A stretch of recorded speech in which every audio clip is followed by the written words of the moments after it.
તો ટ્રેક્ટર જ્યારે નીચે પડે ને ત્યારે જો એના લીધે આ પાટાનું વેલ્ડિંગ તૂટી ગયું છે, બહુ કાંઈ જાજુ નુકસાન નથી.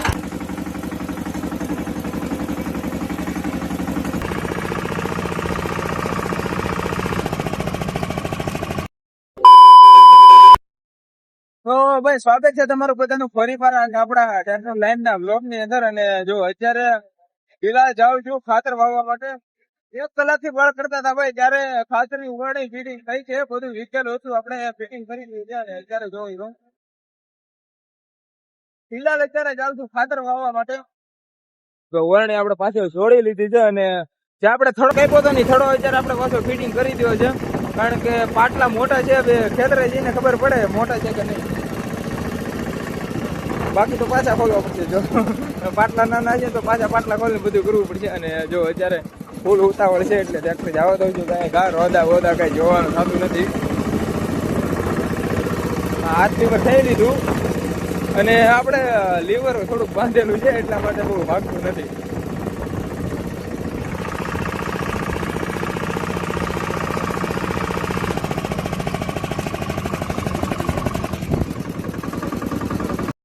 તો જુઓ ખાતરનું સેટિંગ મેળવી અને આપણે વાવેતર કરવાનું શરૂ કરી દીધું છે, ખાતર વાવવાનું. અને જો આ રીતનો કંઈક એવડો કપાસ છે, જે આપણે આગળ સપોર્ટ ચડાવીને આવ્યા ને ઘરેથી, જે થોડો મોટો કરીને એ પાછું કાઢવું પડ્યું, કારણ કે વણ બહુ મોટું થઈ ગયેલું છે. એટલે વણ થોડું આમ ક્યારેક ડાળ ભાંગી જતી, તો એ માટે આપણે પાછો કાપી નાખ્યો થડો, 2 બધા સપોર્ટ કાઢી નાખ્યા છે. અને જો આ રીતનું કંઈક અત્યારે વાવવાનું શરૂ કરી દીધું છે.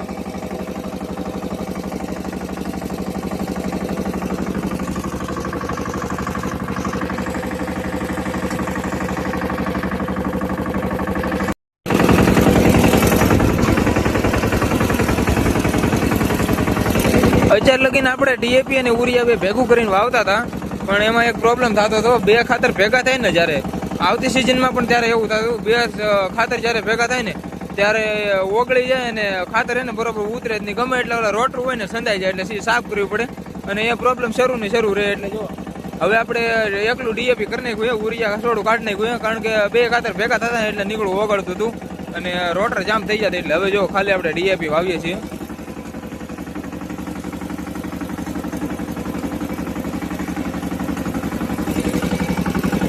ઉરિયા કાઢ નાખ્યું રસોડું, એ રીતનું કંઈક છે.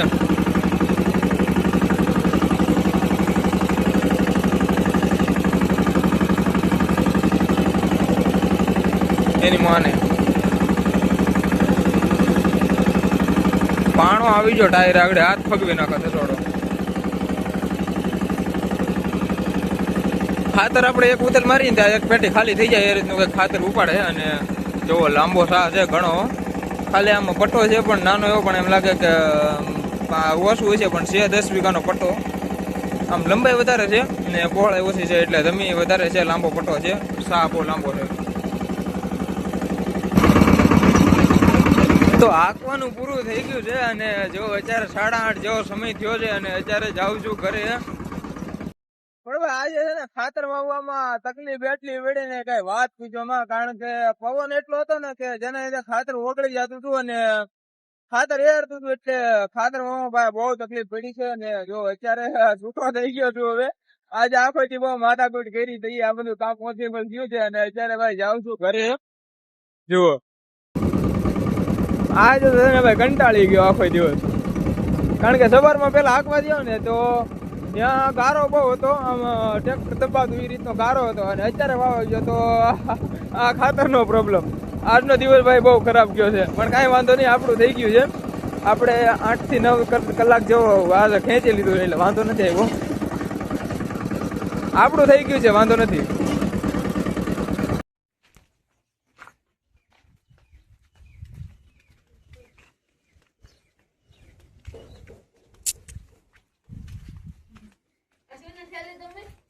તું મૂક દે, આ પાના ઠેલ લેતો કે અહીં ભલે રહી.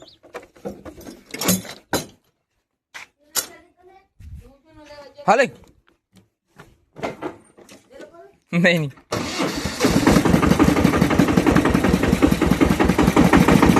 રાવો થોડીક વાર લાગશે. રાવ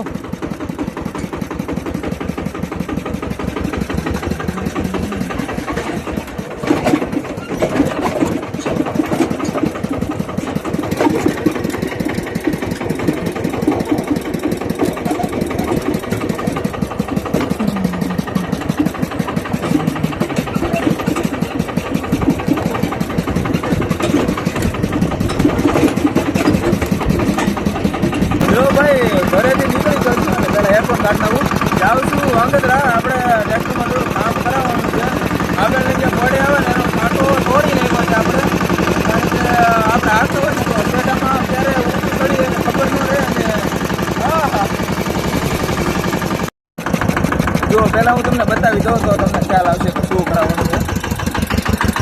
જો આ છે આપણું ટ્રેક્ટર અને જો અહીંથી આપણે છે ને શેઢામાં બહુ ઉલ્લીને ટ્રેક્ટર નીચે પડે ને જ્યારે ખડ હોય ત્યારે ખબર ન હોય કે શેઢો ક્યાં છે અને શું છે. તો ટ્રેક્ટર જ્યારે નીચે પડે ને ત્યારે જો એના લીધે આ પાટાનું વેલ્ડિંગ તૂટી ગયું છે. બહુ કાંઈ જાજુ નુકસાન નથી. તો એક મિનિટ સમજો. તો અહીંથી જરીક વેલ્ડિંગ તૂટી ગયું છે. તો આ એના લીધે છે ને આ બોનેટ આખું વાઇબ્રેટ મારે છે આમ થોડું થોડું. તો મેં કીધું કે વેલ્ડિંગ કરાવીને આપણે સરખું કરાવી નાખીએ જેના લીધે આગળ કોઈ પ્રોબ્લેમ ના આવે ચલાવવામાં. બાકી તો ક્યારે શું થાય એનું કંઈ નક્કી ન હોય. એટલે જો અત્યારે પેલા જાઉં છું વાંગત્રા વેલ્ડિંગ કરવા માટે. એટલે આ ક્યાં ફરી થઈ ગયું. ચલ મેરે વીરો.